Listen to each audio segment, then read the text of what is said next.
तुम्हें पता है कि तुम्हारा फोन तुम्हें हैक कर रहा है? नहीं, लिटरली नहीं, लेकिन साइकोलॉजिकली हां।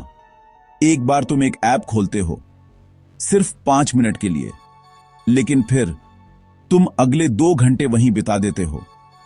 तुम्हें पता नहीं चलता कि समय कब गुजर गया। यह कोइंसिडेंस नहीं है, यह डिजाइन है, इंटेंशनल डिजाइन। तो चलो मैं तुम्हें बताता हूं 7 ऐसी टेक्नोलॉजीज के बारे में जो तुम्हें हैक कर रही हैं बिना तुम्हें पता। हम यहां कॉन्स्पिरेसी थ्योरीज नहीं, बल्कि real world technology, privacy concerns और एल्गोरिदम्स की पड़ताल करेंगे। शुरुआत करते हैं सबसे एडिक्टिव चीज से, सोशल मीडिया एल्गोरिदम से। सोचो, तुम इंस्टाग्राम खोलते हो, तुम एक पोस्ट देखते हो, स्वाइप करते हो, अगला पोस्ट आता है। बस 5 मिनट देखना था, लेकिन अब 2 घंटे हो गए। क्या तुम्हारी विल पावर कमजोर है? नहीं। तो क्या है? एल्गोरिदम। इंस्टाग्राम का एल्गोरिदम तुम्हारी साइकोलॉजी को स्टडी करता है। तुम कौन से पोस्ट्स को लाइक करते हो, कितने टाइम के लिए देखते हो, किस पर कमेंट करते हो, यह सब डेटा एल्गोरिदम को बताता है कि तुम्हें क्या पसंद है। और फिर एल्गोरिदम तुम्हें एग्जैक्टली वैसे पोस्ट्स शो करता है जो तुम्हें एडिक्टेड रखें। लेकिन यह सिर्फ प्रेफरेंस नहीं है, एल्गोरिदम इंटेंशनली कंट्रोवर्शियल कंटेंट दिखाता है। क्यों? क्योंकि कंट्रोवर्सी एंगेजमेंट क्रिएट करता है, और एंगेजमेंट एडवर्टाइजमेंट देखने का टाइम बढ़ाता है। तो एल्गोरिदम तुम्हें एंग्री कर रहा है, तुम्हें स्ट्रेस्ड कर रहा है, क्योंकि स्ट्रेस्ड पीपल ज्यादा देर ऑनलाइन रहते हैं।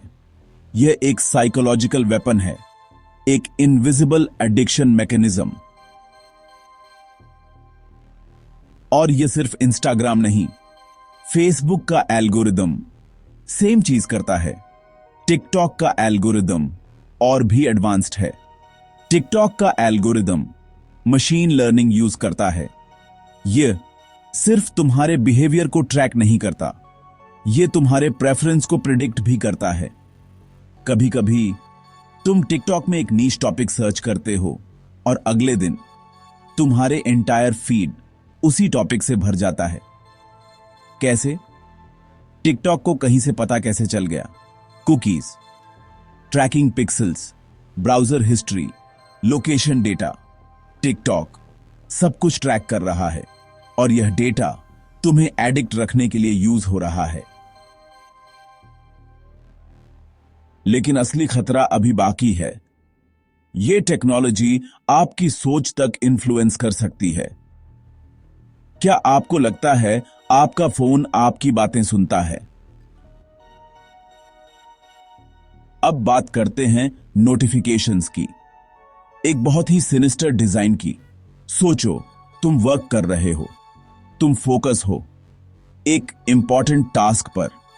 अचानक तुम्हारे फोन का नोटिफिकेशन आता है, समवन लाइक्ड योर पोस्ट। तुम उसे इग्नोर करने की कोशिश करते हो, लेकिन तुम्हारा ब्रेन ऑलरेडी डिस्ट्रैक्टेड हो चुका है, और अब तुम फोकस नहीं कर सकते। तुम्हारा ब्रेन उस नोटिफिकेशन के बारे में सोच रहा है। क्यों? यह एक साइकोलॉजिकल मैकेनिज्म है, intermittent reinforcement, variable ratio schedule. सोचो, तुम एक स्लॉट मशीन खेल रहे हो। तुम हर बार पैसे नहीं जीतते, लेकिन कभी कभी जीतते हो, तो तुम बार बार खेलते रहते हो, क्योंकि कब जीतोगे यह अनप्रिडिक्टेबल है। Social media notifications same mechanism use करता है। कभी कभी तुम्हें एक नोटिफिकेशन मिलता है और 100 लाइक्स आ जाते हैं, कभी कभी कुछ नहीं आता। यह अनप्रिडिक्टेबिलिटी तुम्हें ऑब्सेस्ड रखती है। तुम बार बार चेक करते हो कि क्या कुछ आया, और यह इंटेंशनल है। ऐप डिजाइनर्स इसी को माइंड में रखते हैं। अपने ऐप्स बनाते समय वह नोटिफिकेशंस की टाइमिंग को भी ऑप्टिमाइज करते हैं। तुम कब सबसे ज्यादा लाइकली हो अपना फोन ओपन करने के लिए? शायद सुबह जागने के बाद, शायद ऑफिस से ब्रेक लेते समय, शायद बेड पर सोने से पहले। ऐप इंजीनियर्स ये डेटा एनालाइज करते हैं और फिर नोटिफिकेशंस को उसी टाइम पर स्केड्यूल करते हैं। यह तो एक साइकोलॉजिकल मैनिपुलेशन है, एक इनविजिबल कंट्रोल सिस्टम। अब बात करते हैं ब्लू लाइट की, एक बहुत ही डेंजरस फिनोमेनॉन की। सोचो, तुम रात को बेड में लेटे हो, तुम अपना फोन चेक कर रहे हो, तुम्हें नींद नहीं आ रही, तुम सोचते हो शायद मैं टायर्ड नहीं हूं, लेकिन नहीं, तुम लिटरली अपनी नींद को किल कर रहे हो। क्यों? ब्लू लाइट के कारण। फोन, लैपटॉप, टैबलेट, सबसे ब्लू लाइट इमिट होती है और ब्लू लाइट तुम्हारे ब्रेन में मेलेटोनिन को सप्रेस करता है। मेलेटोनिन एक हार्मोन है जो स्लीप को ट्रिगर करता है। ब्लू लाइट को देखकर तुम्हारा ब्रेन सोचता है बाहर अभी दिन है, मैं सो नहीं सकता, तो मेलाटोनिन प्रोडक्शन कम हो जाता है और अब तुम्हें नींद नहीं आती। लेकिन यह सिर्फ स्लीप नहीं है, ब्लू लाइट आई स्ट्रेन भी क्रिएट करता है, हेडेक्स भी।